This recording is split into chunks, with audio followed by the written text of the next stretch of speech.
Доброе утро, зрители Stop Game! В эфире InFact. Генератор артхаусных инди, а именно издательство Annapurna Interactive, выпустило Lorelei and the Laser Eyes. Это маленькая стильная игра, которая собирает очень классные оценки. Место действия — старинный особняк в стиле барокко. То ли отель, то ли музей, где-то в центре Европы. Главная героиня прибывает сюда по приглашению эксцентричного незнакомца и попадает в круговорот иллюзий, которые со временем становятся все сюрреалистичнее и опаснее. Геймплей Lorelei and the Laser Eyes строится на решении головоломок. Структура прохождения нелинейная, но каждая загадка связана с главной тайной и приближает вас к расшифровке местной энигмы. Критики оценивают Lorelei and the Laser Eyes очень высоко. Ее средний балл добрался до 87 к вечеру воскресенья. В рецензиях очень хвалят сложность игры. Решать местные задачки непросто, зато каждый момент озарения ощущается большим достижением, а не просто поставленной галочкой. Dark Souls от мира головоломок, шутят в одном из обзоров. Подробнее про игру можете почитать в заметке на сайте. Но если вас привлекают продолжительные игры с комплексными загадками, готовьте свои 1050 рублей и учите английский, потому что русского в игре нет.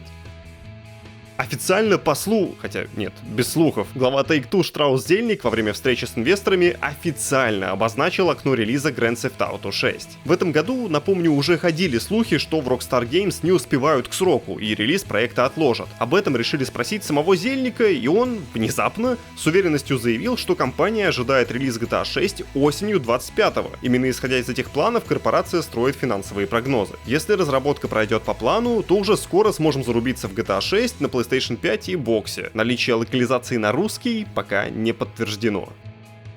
Список игр во вселенной Звездных войн удлинится еще на, как минимум, одну игру. Если верить порталу DualShockers, разработчики из Creative Assembly трудятся над несколькими проектами по Total War. Казалось бы, при чем тут Total War? А при том, что события одной из разрабатываемых игр разворачиваются в далекой-далекой галактике.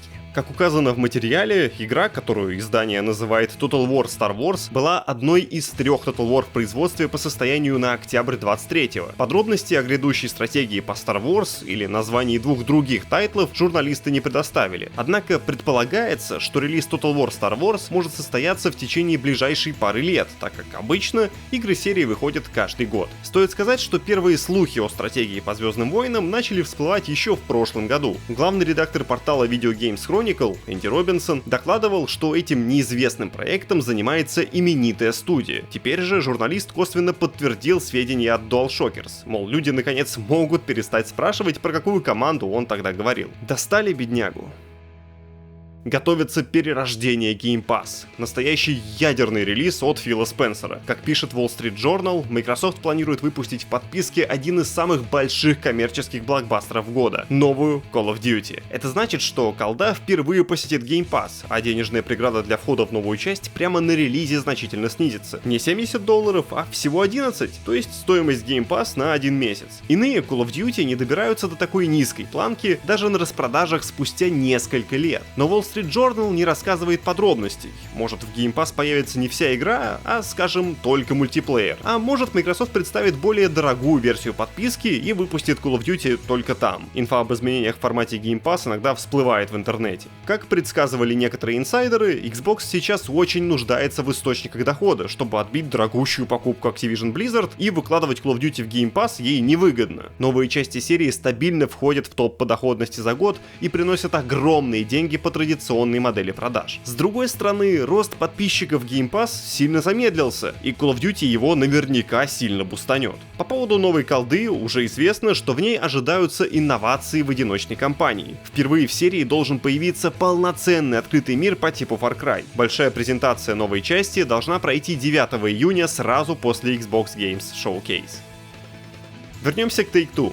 Кроме анонса релизного окна GTA-шки от Зельника, компания выложила разные циферки и поотвечала на вопросы, в том числе о судьбе студии Шрёдингера, Roll 7 и Intercept Games. Сначала про циферки. Заработали чуть меньше, чем в прошлом году, а вот потеряли прям заметно. Вместо 1 миллиарда в 23-м издательство похудело почти на 4 в 24-м. В этом году тоже ожидаются убытки. Если расчеты окажутся верными, то это окажется уже 3-й подряд убыточный для Take-Two год. После вопросов про бабло пошли расспросы о закрывающихся студиях. В начале мая прогремела новость, что студия Roll 7 и Intercept Games, относящиеся к Private Division, будут закрыты. Об этом решении Take-Two сигнализирует и внутренняя документация издательства. Когда Зельнику задали вопрос о судьбе двух команд, тот заявил, что никаких студий Take-Two не закрывала. Однако прояснять их текущий статус руководитель не стал. Поведение босса Take-Two возмутило журналиста Bloomberg Джейсона Шрайера, поэтому он опубликовал фрагмент внутреннего письма компании. В нем черным по белому написано, что издательство пришло к решению закрыть Roll7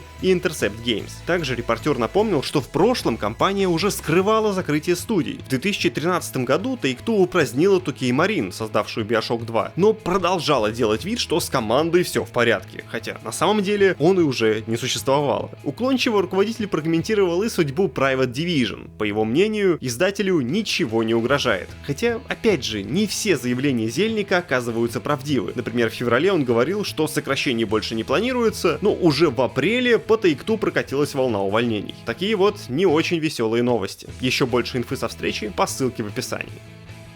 В блоге разработчиков из Ubisoft появилась информация о втором сезоне поддержки пиратского экшена Skull and Bones. Да, я сам в шоке, что ее еще не закрыли. Девелоперы заявляют, что получили просто потрясающий отклик от аудитории со дня релиза. А вот с этой фразы в шоке вдвойне. Текст содержит краткий перечень самых главных изменений, что команда внесла в Skull and Bones, основываясь на отзывах игроков. Стоит отметить переработанную систему PvP сражений и перерасчет глобальной экономики. Теперь создатели пиратского экшена решили не просто сохранить темп обновлений, а удвоить объем нововведений. Во втором сезоне пиратов ждут следующие изменения: улучшение системы модернизации кораблей, переработка управления флотом, новые режимы для одиночной игры и PvE, ребаланс экономики мануфактур и расширение способов приобретения мануфактур. Также добавят в игру и обещанный дополнительный контент: босса, чудовище, корабль, оружие, доспехи, мебель и так далее. Даже зайду посмотреть на игру ради интереса. В конце концов, понимаю, странно прозвучит, но прошел ее на релизе не без удовольствия. Любимой многими песочнице Террария исполнилось 13 лет. В поздравительном посте команда Logic поблагодарила сообщество за поддержку, а также вручила подарок — доступ к версии игры из 2011 года. Пользователи получили шанс вновь окунуться в первое финальное обновление, которое вышло в декабре 2011. Террария версия 1.1 поселилась в бета-ветке Steam. Чтобы тряхнуть стариной, необходимо зайти в библиотеку Steam, кликнуть на игру, чтобы вызвать контекстное меню, выбрать пункт с настройками и перейти в раздел с бетой. В выпадающем списке следует тыкнуть на версию 1.1.2 First Final Update. Файлы для выделенного сервера команда тоже предоставила.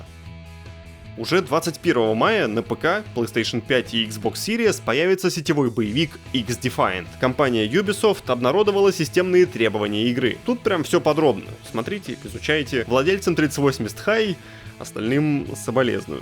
Разработчики также упомянули, что X-Defiant поддерживает DirectX 11 и 12, неограниченную частоту кадров, широкие экраны и технологию NVIDIA Reflex. А я упомяну про контент на StopGame.ru. Тут можно не только прочитать свежие новости, но и, например, глянуть разбор полетов Принца Персии, или почитать обзоры King Arthur Legion 9 и Crow Country. Их можете найти по ссылкам под видео. А главное, на сайте можно изучить новый дизайн сайта. Тут много всего произошло интересного, и очень советую посмотреть, как все поменялось. Приятного вам понедельника, пока!